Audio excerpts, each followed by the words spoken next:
भारतीय संस्कृति में 4 ऐसी रातें बताई गई हैं जिन्हें सिद्ध रात्रियां कहा जाता है। कालरात्रि दीपावली, महारात्रि शिवरात्रि, मोहरात्रि कृष्ण जन्माष्टमी और दारुण रात्रि, जिसे हम होलिका दहन की रात के रूप में जानते हैं।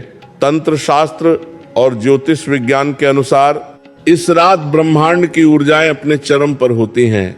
ये वह समय होता है जब अतु परिवर्तन के साथ साथ हमारे जीवन की ऊर्जा भी बदल रही होती है। अक्सर लोग होली को सिर्फ रंगों और हुद्दंग का त्योहार मान लेते हैं, लेकिन इसके पीछे छिपा आध्यात्मिक विज्ञान बहुत गहरा है। शास्त्रों में वर्णित है कि इस दिन किया गया कोई भी सात्विक उपाय 1000 गुना फल देता है। प्राचीन काल में ऋषि मुनि इसी समय का इंतजार करते थे ताकि वे अपने शिष्यों को दरिद्रता दूर करने और सौभाग्य प्राप्त करने के गुप्त सूत्र दे सके। आज हम जिस 7 पीढ़ियों तक राज करने वाले मंत्र की बात कर रहे हैं, उसका अर्थ केवल धन दौलत नहीं, बल्कि वह स्थायी लक्ष्मी है जो कुल की मर्यादा और सुख समृद्धि को बनाए रखती है। इस पूरी सीरीज के माध्यम से हम उन 5 विशेष कार्यों को विस्तार से समझेंगे जो एक साधारण मनुष्य को भी असाधारण बना सकते हैं। हम जानेंगे कि कैसे पंचतत्व पृथ्वी, जल, अग्नि, वायु और आकाश का सही संतुलन होली के दिन हमारे भाग्य को बदल सकता है। यह गाथा केवल उपायों की नहीं, बल्कि विश्वास और कर्म के उस संगम की है जिससे हमारे पूर्वजों ने कभी सोने की चिट्ठिया जैसी समृद्धि हासिल की थी। समय का महत्व ही सफलता की पहली सीढ़ी है। प्रकृति हमें खास अवसर देती है, जैसे होली की यह रात। जो व्यक्ति सही समय पर सही कर्म करता है, प्रकृति खुद उसके लिए रास्ते खोल देती है। यह भाग हमें सिखाता है कि किसी भी उपाय को करने से पहले उसके पीछे के क्यों और उसकी शक्ति को समझना जरूरी है। होलिका दहन की अग्नि को कोई साधारण आग मत समझिए। यह वह दिव्य अग्नि है जिसमें भक्त प्रहलाद की भक्ति ने अहंकार और बुराई की शक्ति को परास्त किया था। आध्यात्मिक दृष्टि से अग्नि शुद्धिकरण का प्रतीक है।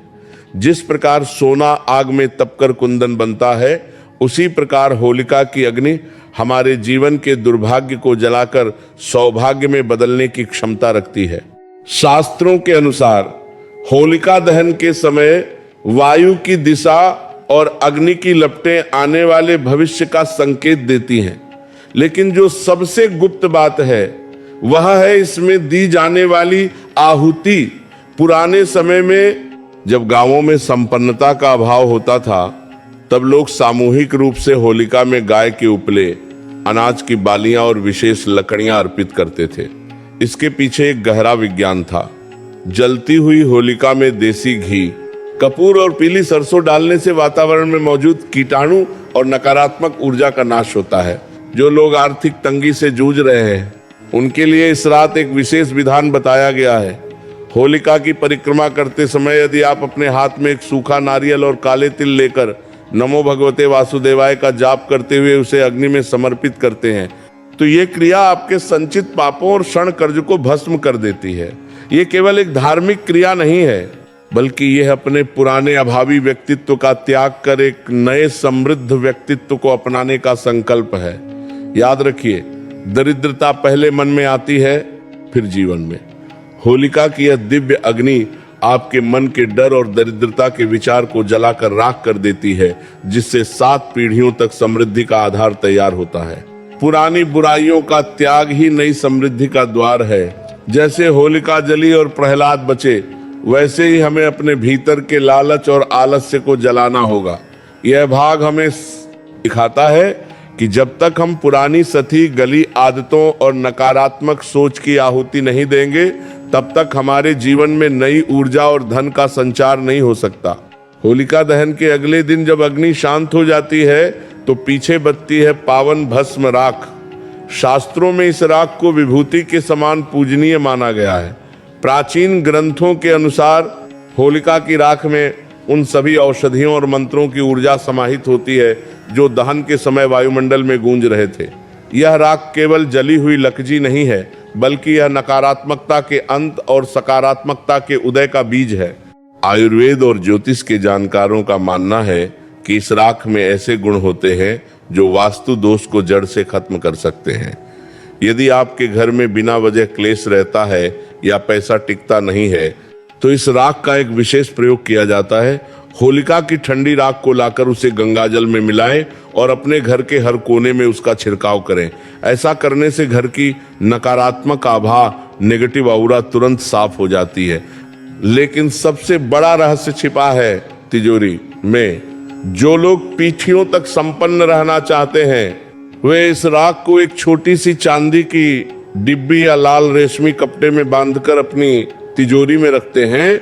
इसके पीछे का तर्क यह है कि राख स्थिरता का प्रतीक है। अग्नि सब कुछ जला सकती है लेकिन राख को और नहीं जलाया जा सकता, यानी यह अंतिम सत्य है। जब आप इसे धन के स्थान पर रखते हैं तो ये लक्ष्मी को स्थिर करने का काम करती है। ये वह गुप्त उपाय है जिसे पुराने जमाने के बड़े व्यापारी और जमींदार अपनी समृद्धि को अक्षुण्ण रखने के लिए सदियों से अपनाते आए हैं। राख और तिजोरी के रहस्यों के बाद एक ऐसी समस्या आती है जो आज के समय में सबसे बड़ी है, कर्ज। शास्त्रों में कहा गया है कि कर्ज इंसान की मानसिक शांति और भाग्य दोनों को खा जाता है। विभीषण ने बताया था कि रावण की लंका में कोई कर्जदार नहीं था क्योंकि वहां चिन्हरण के विशेष ज्योतिषीय नियम लागू थे। होली की रात इस कर्ज के चक्रव्यूह को तोड़ने के लिए सबसे उपयुक्त मानी गई है। यदि आपका पैसा कहीं फंस गया है या आप कर्ज के बोझ तले दबे हैं तो होली की रात का एक प्राचीन वित्तीय टोटका बहुत काम आता है। होलिका दहन के समय एक सूखे नारियल के अंदर थोड़ा सा अलसी का तेल और गुर्ज भरे, इसे अपने सिर के ऊपर से 7 बार एंटी क्लॉकवाइज उल्टा घुमाएं और जलती हुई अग्नि में डाल दें। इसके पीछे का मनोविज्ञान यह है कि आप अपनी वित्तीय बाधाओं को अग्नि में डाल दें और काम ने समाने सूखे नारियल के अंदर समाने सूखे नारियल के अंदर समाने सूखे नारियल के अंदर समाने सूखे नारियल के अंदर समाने सूखे नारियल के अंदर समाने सूखे नारियल के अंदर समाने सूखे नारियल को सौंप रहे हैं। इसके अलावा एक बहुत ही गुप्त प्रयोग है पीली सरसों और नमक का। होली की रात को अपने घर के चारों कोनों में थोड़ी सी पीली सरसों और सेंधा नमक छिड़क दें। अगले दिन इसे झाड़ू से इकट्ठा करके बाहर फेंक दें। यह माना जाता है कि यह मिश्रण उनके बाहर होने पीली सरसों और नमक का नकारात्मक बाधाओं को खींच लेता है जो आपके पास पैसा आने से रोक रही थी। जब आपके रास्ते के ये अवरोध ब्लॉक्स हट जाते हैं तभी लक्ष्मी का आगमन सुगम होता है। ये उपाय उन लोगों के लिए रामबाण है जो मेहनत तो बहुत करते हैं लेकिन पैसा हाथ में नहीं टिकता। 7 पीढ़ियों तक राज करने के लिए पहले पुराने बोझ को उतारना जरूरी है और होली की अग्नि यही अवसर देती है। आर्थिक स्वतंत्रता ही असली राजयोग है। बिना कर्ज के जीना ही सबसे बड़ी अमीरी है। यह भाग हमें सिखाता है कि अगर हमारे जीवन में धन का प्रवाह रुका हुआ है तो हमें पहले अपनी ऊर्जा और परिवेश की सफाई करनी चाहिए। जब आप मानसिक और आध्यात्मिक रूप से कर्ज से मुक्त होने का संकल्प लेते हैं तो ब्रह्मांड आपके लिए आय के नए स्रोत खोल देता है। शून्य में ही अनंत की संभावना छिपी होती है। राख हमें सिखाती है कि जब सब कुछ खत्म हो जाते हाँ है वहीं से एक नई और मजबूत शुरुआत होती है। यह भाग हमें यह संदेश देता है कि संसाधन चाहे कितने भी छोटे क्यों न हो, जैसे कि एक मुट्ठी राख, अगर उनका सही उपयोग किया जाए तो वे आपके भाग्य को शून्य से शिखर तक ले जा सकते हैं। होली का त्योहार उस समय आता है जब नई फसल खलिहानों में दस्तक दे रही होती है। इसे नवान्निष्टि यज्ञ का समय भी कहा जाता है। पुराने समय में मान्यता थी कि जब तक हम अपनी नई फसल का एक हिस्सा समाज और जरूरतमंदों को अर्पित नहीं करते तब तक वह अन्न हमारे शरीर और भाग्य के लिए अमृत नहीं बन सकता। दान का यह विज्ञान ही है जो पीढ़ियों तक लक्ष्मी को घर में बांधे रखता है। शास्त्रों में उल्लेख है कि होली के दिन किया गया अन्न दान 7 जन्मों के दरिद्रता के श्राप को भी काट देता है।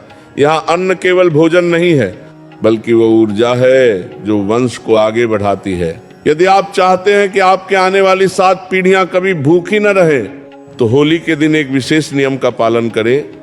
इस दिन 7 प्रकार के अनाज सप्तधान्य का मिश्रण बनाकर किसी निर्धन परिवार या गौशाला में दान करें। इसके पीछे का गहरा अर्थ यह है कि जब आप समाज के सबसे निचले तबके की जठराग्न भूख को शांत करते हैं तो ब्रह्मांड की सकारात्मक शक्तियां आपके भंडार भरने के लिए बाध्य हो जाती हैं। ज्योतिषीय दृष्टिकोण से अन्न दान करने से बृहस्पति जुपिटर मजबूत होता है, जो भाग्य और संतान का कारक है। जब बृहस्पति बली होता है तो धन केवल आता नहीं है बल्कि वह घर में टिकता भी है। पूर्वजों का मानना था कि जो हाथ होली के दिन दूसरों की थाली भरने के लिए आगे बढ़ते हैं, कुबेर स्वयं उन हाथों की लकीरों को सौभाग्य से भर देते हैं। ये वह निवेश है जिसका ब्याज आपकी आने वाली पीढ़ियां दर पीढ़ियां वसूलती रहती हैं। संपत्ति बांटने से घटती नहीं बल्कि सुरक्षित होती है। जैसे किसान बीज बोता है ताकि भविष्य में फसल काट सके, वैसे ही दान वह बीज है जो भविष्य की सुरक्षा सुनिश्चित करता है। यह भाग हमें सिखाता है कि जो परिवार केवल अपने लिए जीता है उसकी समृद्धि उसी के साथ खत्म हो जाती है।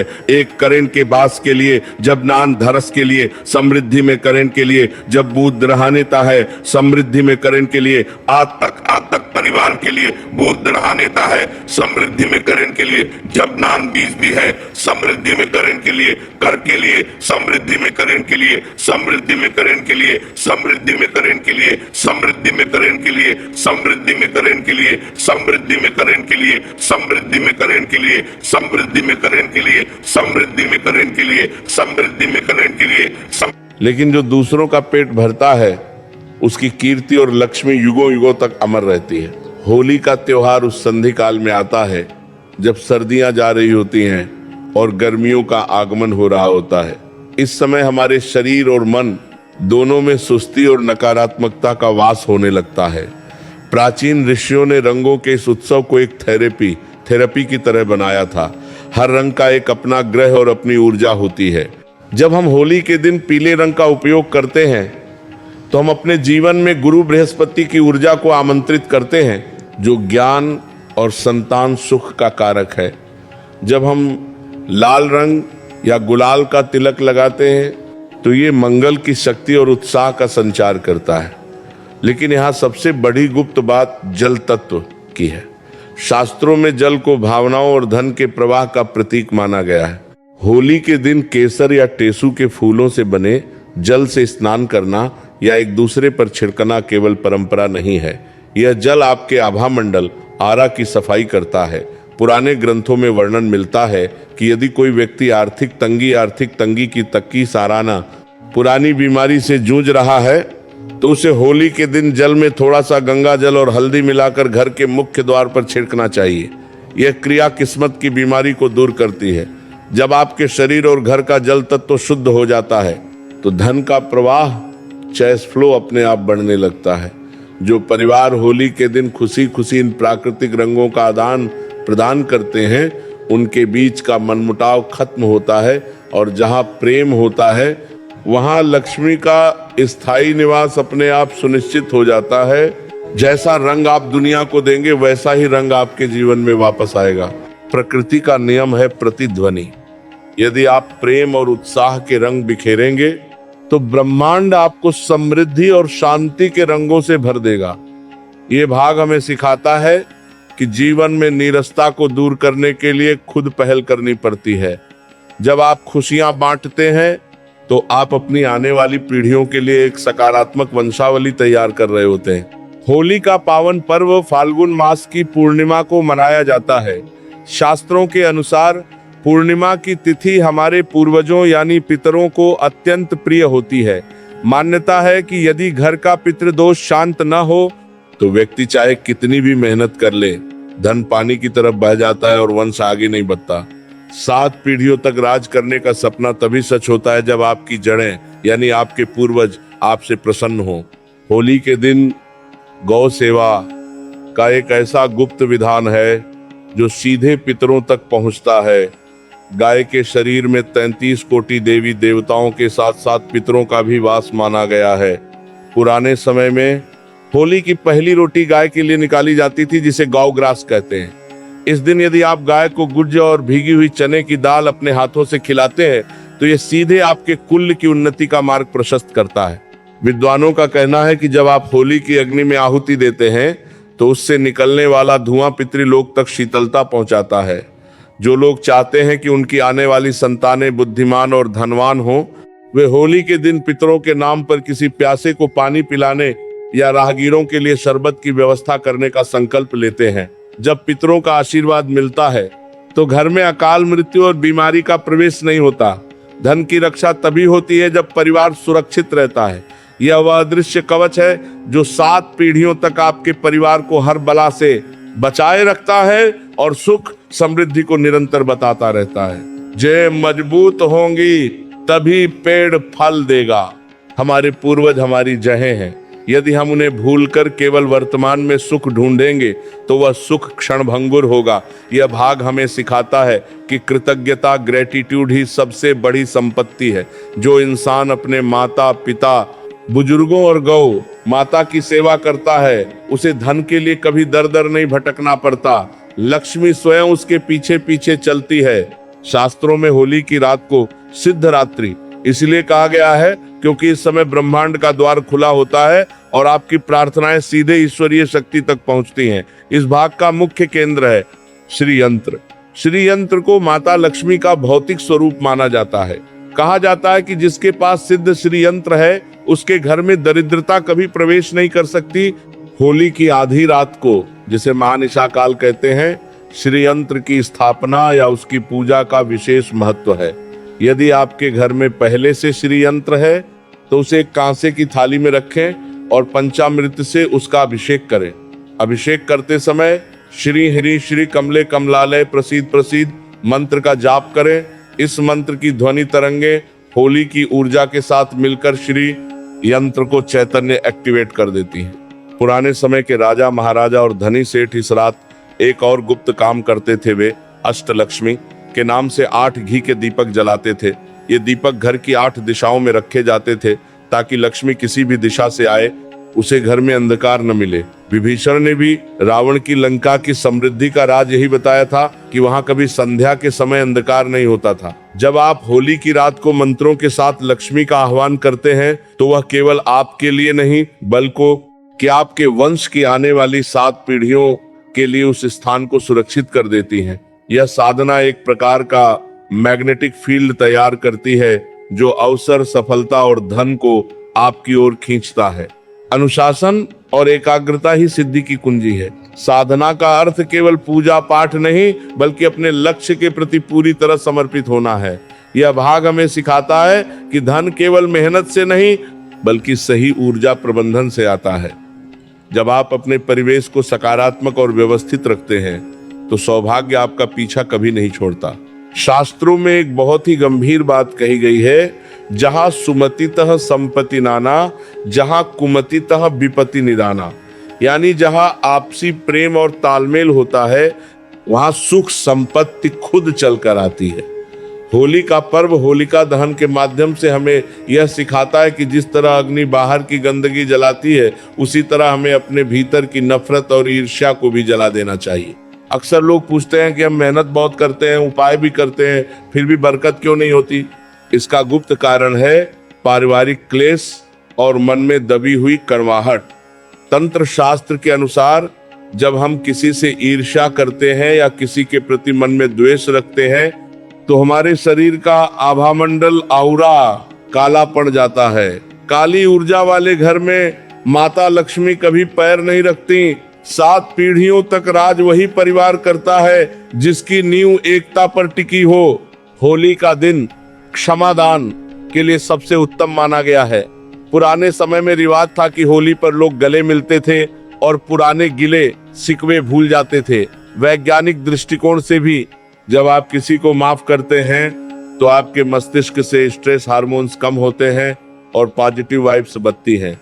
यदि इस होली आप अपने किसी पुराने दुश्मन या नाराज रिश्तेदार को गुलाल लगाकर सुलह कर लेते हैं तो आप अपने घर के वास्तु दोष को बिना किसी खर्चे के ठीक कर देते हैं। जब घर के सदस्यों के मन मिलते हैं तो घर की ऊर्जा इतनी ऊंची हो जाती है कि वहां धन का ठहराव अपने आप होने लगता है। याद रखिए, लक्ष्मी चंचला है, वह उसी डाल पर बैठती है जो शांत और मजबूत हो। माफ करने वाला बदला लेने वाले से कहीं अधिक शक्तिशाली होता है। बदला लेने की आग सबसे पहले हमें खुद जलाती है। ये भाग हमें सिखाता है कि अगर आप चाहते हैं कि आपकी आने वाली पीढ़ियां समृद्ध हों तो उन्हें विरासत में धन के साथ साथ संस्कार और एकता भी दें। बिना प्रेम के धन केवल अहंकार बढ़ाता है, लेकिन प्रेम के साथ धन वैभव बन जाता है। शास्त्रों में होली के अगले दिन को चैत्र प्रतिपदा के अत्यंत निकट माना गया है, जो एक नई शुरुआत का प्रतीक है। जिस प्रकार होलिका दहन के बाद सब कुछ नया और शुद्ध हो जाता है, उसी प्रकार आपके काम करने का तरीका भी नया होना चाहिए। जो लोग व्यापार में घाटा झेल रहे हैं या नौकरी में तरक्की नहीं पा रहे, उनके लिए यह भाग सफलता का ब्लूप्रिंट है। प्राचीन व्यापारिक घरानों में एक गुप्त परंपरा थी। होली के अगले दिन वे अपने बही खाते या काम करने के औजारों पर हल्दी और केसर से श्री लिखते थे। इसके पीछे का विज्ञान यह है कि हल्दी नकारात्मकता को रोकती है और केसर समृद्धि को आकर्षित करता है। यदि आप चाहते हैं कि आपकी 7 पीढ़ियां आर्थिक रूप से स्वतंत्र रहें, तो होली के अगले दिन अपने कार्य क्षेत्र में जाकर कुछ समय शांति से बैठें और आने वाले 1 साल का विजन लिखें। इसे संकल्प शक्ति का नाम दिया गया है। जब आप होली की पवित्रता के बाद पूरी ऊर्जा के साथ अपना नया काम शुरू करते हैं या पुराने काम में नई रणनीति जोड़ते हैं, तो ब्रह्मांड की शक्ति या आपका साथ देने लगती है। पुराने बुजुर्ग कहते थे कि होली के अगले दिन जो व्यक्ति सूर्योदय से पहले उठकर उगते सूरज को अर्घ्य देता है, उसके जीवन में तेज और प्रभाव बढ़ता है। ये विजय की वह मानसिकता है जो आपको भी से अलग करती है। जब नेतृत्व लीडरशिप मजबूत होता है, तभी साम्राज्य खड़ा होता है और वही साम्राज्य पीढ़ियों तक चलता है। सिर्फ प्रार्थना से नहीं, पुरुषार्थ से भाग्य बदलता है। ईश्वर उन्हीं की मदद करता है जो अपनी मदद खुद करते हैं। यह भाग हमें सिखाता है कि उपाय और मंत्र केवल ईंधन है, लेकिन गाड़ी आपको अपने कर्मों से चलानी होगी। जब आप अपनी मेहनत को सही दिशा और शुभ मुहूर्त होली के बाद का समय के साथ जोड़ देते हैं, तो सफलता का इतिहास रचा जाता है। विभीषण ने जब लंका का राज्य संभाला, तो उन्होंने राम जी से पूछा था कि रावण जैसा समृद्ध साम्राज्य दोबारा कैसे बनाया जाए। तब प्रभु राम ने कहा था, विभीषण, धन को संचय करने से ज्यादा जरूरी है उसे पवित्र रखना। होली के बाद जब आप अपने जीवन के नए अध्याय की शुरुआत करें, तो एक अंतिम गुप्त काम जरूर करें। अपने घर की उत्तर पूर्व दिशा ईशान कोण में तुलसी का एक पौधा लगाएं और उसकी मिट्टी में होली की एक चुटकी राख डाल दें। यह क्रिया आपके घर में आने वाले धन को शुद्ध और स्थायी कर देती है। 7 पीढ़ियों तक राज करने का असली रहस्य यह है कि आप अपनी आने वाली पीढ़ी को संसाधन के साथ साथ स्रोत भी दें। जब आप इस वीडियो में बताए गए उपायों को अपनाते हैं, तो आप प्रकृति के साथ एक अनुबंध करते हैं। आप अग्नि से तेज, वायु से गति, जल से शीतलता और पृथ्वी से धैर्य मांगते हैं। जब ये 5 तत्व आपके पक्ष में हो जाते हैं, तो दुनिया की कोई भी ताकत आपको सफल होने से नहीं रोक सकती। होली की यह दारुण रात्रि आपके जीवन के अंधकार को लील ले और आपके घर को सुख, शांति और अखंड लक्ष्मी से भर दे। यही इस पूरी गाथा का उद्देश्य है। भाग्य बदला जा सकता है यदि नियत साफ हो। उपाय माध्यम है, लेकिन आपकी श्रद्धा ही वह ऊर्जा है जो उन उपायों को फलदायी बनाती है। ये पूरी सीरीज हमें सिखाती है कि त्योहार केवल कैलेंडर की तारीखें नहीं, बल्कि खुद को पुनर्जीवित करने के अवसर हैं। जो इंसान होली की राख को माथे पर लगाकर नया करने का संकल्प लेता है, विधाता भी उसकी किस्मत की लकीरों को फिर से लिखने के लिए मजबूर हो जाते हैं।